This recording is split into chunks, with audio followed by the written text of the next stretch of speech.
जैसा कि हमने पहले भाग में देखा कि यह रक्त बिजा नाम का राक्षस अपनी खून की बूंदों से अपने नए अवतार बना रहा है जो बिल्कुल उसकी तरह दिखते हैं। यह अवतार रक्त बिजा का कहाँ मानता था, एक सिपाही की तरह काम करने लगा था। मुझे तुम्हारी तरह और रक्त बिजा पैदा करने हैं। इसके लिए हमें इंसानों के साथ युद्ध करना होगा और इस बात का खास ध्यान रखना होगा कि वो मुझे चोट पहुंचाए ताकि मेरी खून की बूंदें और रक्त बिजा पैदा कर सके। अब चलो। वो दोनों रात के समय गांव में आ गए। गांव गहरी नींद में सो रहा था। बस दूर से किसी पशु की रोने की आवाज आ रही थी। वो दोनों गांव की सड़कों पर किसी को ढूंढ रहे थे कि तभी उन्हें एक गरीब बूढ़ा अपने घर की तरफ जाता हुआ दिखा।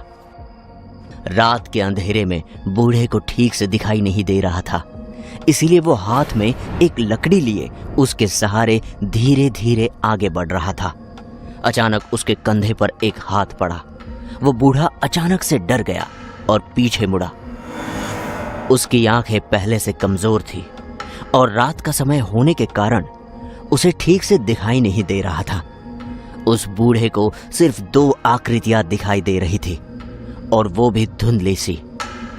बूढ़े को लगा वो दोनों कोई इंसान है, इसलिए वो उनसे बात करने लगा। आपको रात के समय ऐसे नहीं घूमना चाहिए। रात को काले साए घूमते हैं। सच कहा तुमने। रक्त बिजा की आवाज सुनकर बूढ़ा थोड़ा सा घबरा गया। आपकी आवाज थोड़ी सी अजीब सी है और काफी भयानक भी।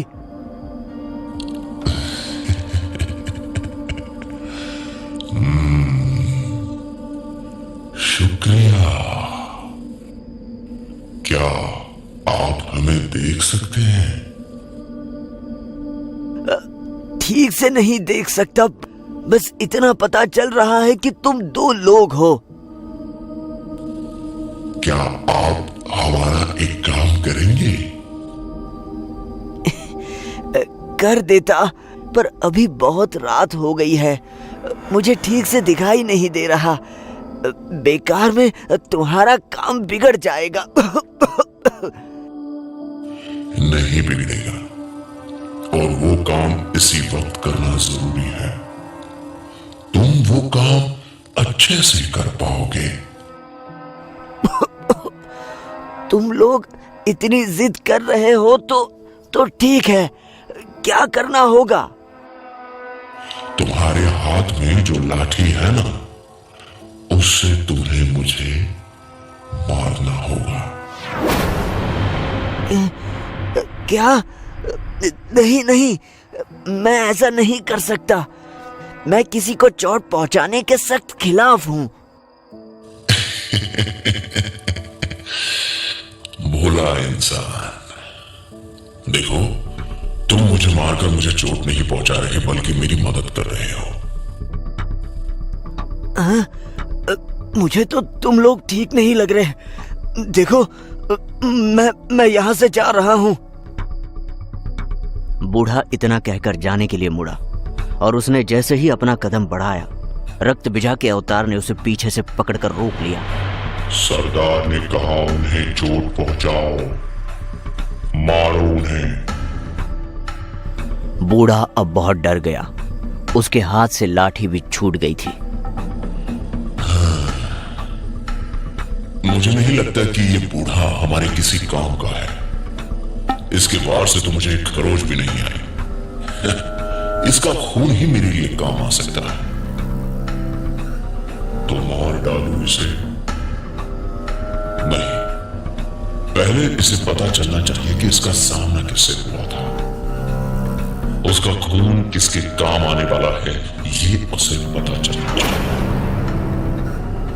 रक्त बिजा धीरे धीरे उस बूढ़े के पास गया और उसकी आंखों पर हाथ रखकर मंत्र पढ़ने लगा। जैसे ही रक्त बिजा ने अपना हाथ हटाया, बूढ़े की आंखें जवान हो गई और उसे सब साफ दिखने लगा। जैसे ही बूढ़े ने रक्त बीजा और उसके अवतार को देखा तो डर के मारे थर थर कांपने लगा।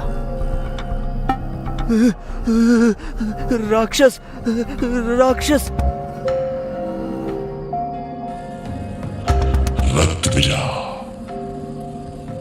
रक्त बीजा नाम है मेरा।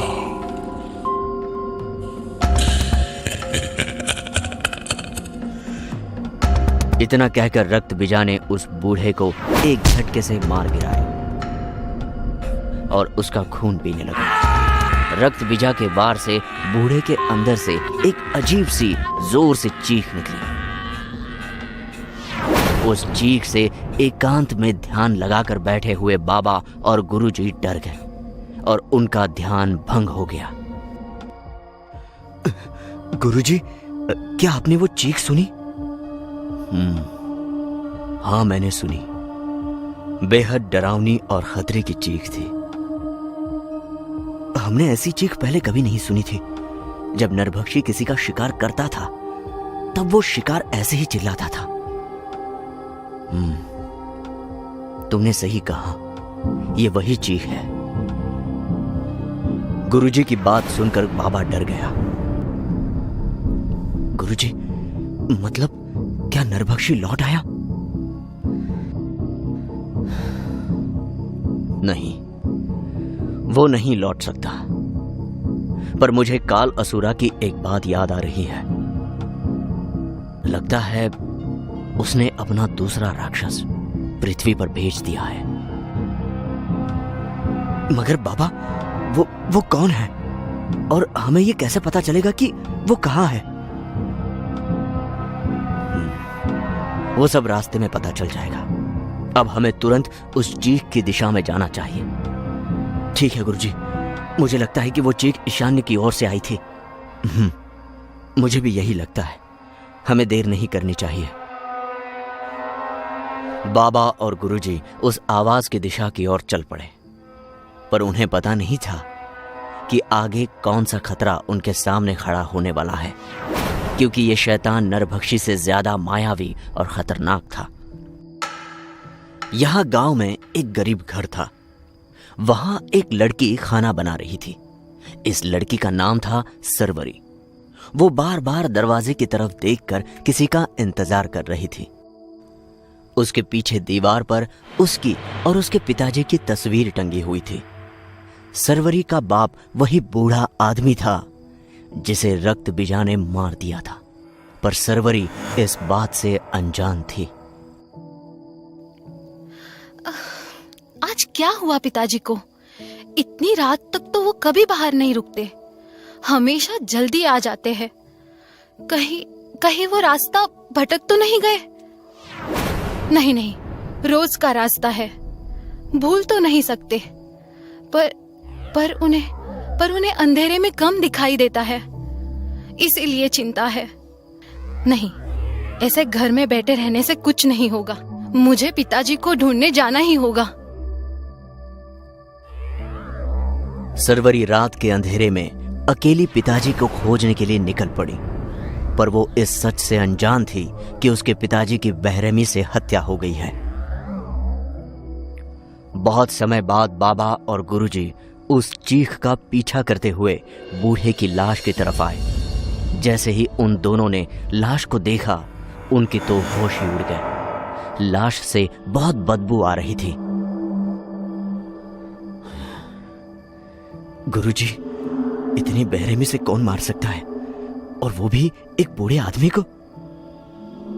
अभी पता चल जाएगा कि ये काम किसका है। गुरुजी ने उस लाश के सिर पर हाथ रखा और मंत्र पढ़कर उसकी याद को देखने की कोशिश करने लगे।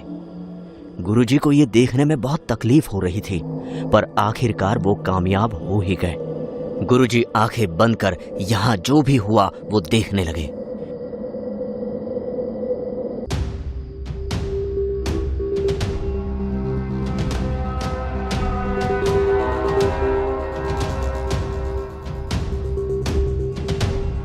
देखते देखते गुरुजी डर के मारे पीछे हट गए। उनका शरीर पसीने से लथपथ था और सांसें फूल रही थी। क्या हुआ गुरुजी? क्या देखा आपने? कौन था वो? रक्त बीजा। रक्त बीजा? ये कौन है गुरुजी? काल असुरा का नया राक्षस रक्त बीजा। नरभक्षी से भी ज्यादा ताकतवर और मायावी भी, जो अपने ही खून से अपने जैसे लाखों रक्त बीजा राक्षस पैदा कर सकता है। गुरुजी की बात सुनकर बाबा भी बहुत डर गया। इतने में वहां सरवरी आई। उसने देखा कि किसी लाश के पास बाबा और गुरुजी बातें कर रहे थे।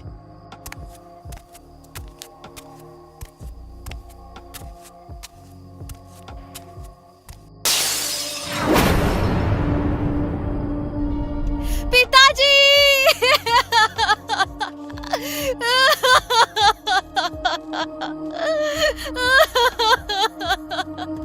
पिताजी!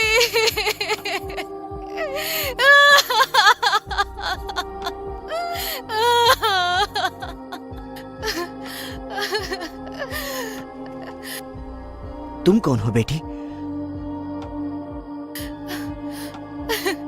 पहले ये बताओ कि तुम कौन हो और तुमने इन्हें क्यों मारा? क्या बिगाड़ा था इस बूढ़े आदमी ने तुम्हारा? हाँ? क्या बिगाड़ा था?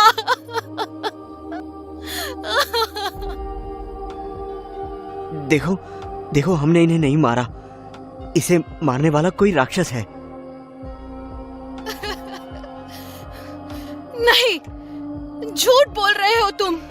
मुझे अच्छी तरह से पता है कि तुमने ही इन्हें मारा है और अब मैं तुम्हें नहीं छोड़ूंगी।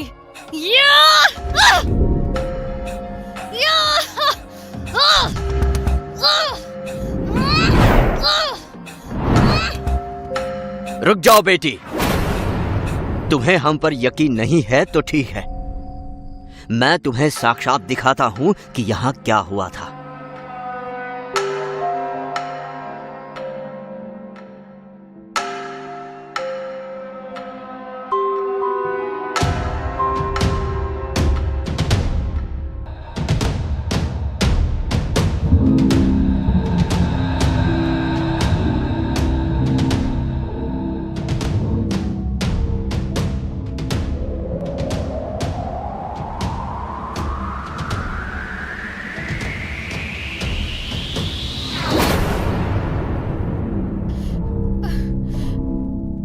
मुझे माफ कर दीजिए, मैंने आप पर शक किया, पर मैं इस राक्षस को नहीं छोड़ूंगी और मैं अपने पिताजी का बदला जरूर लूंगी। देखो बेटी, इस लड़ाई में तुम अकेली नहीं हो, हम भी तुम्हारे साथ हैं। हम तीनों मिलकर उस रक्त बीजा को खत्म करेंगे। तीनों ने कसम खा ली कि वो रक्त बीजा को खत्म करेंगे, पर इस रक्त बीजा को कैसे खत्म किया जा सकता है? क्या ऐसा होगा या फिर रक्त बीजा इन तीनों को मार डालेगा? ये सब जानने के लिए देखिए रक्त बीजा का अगला भाग।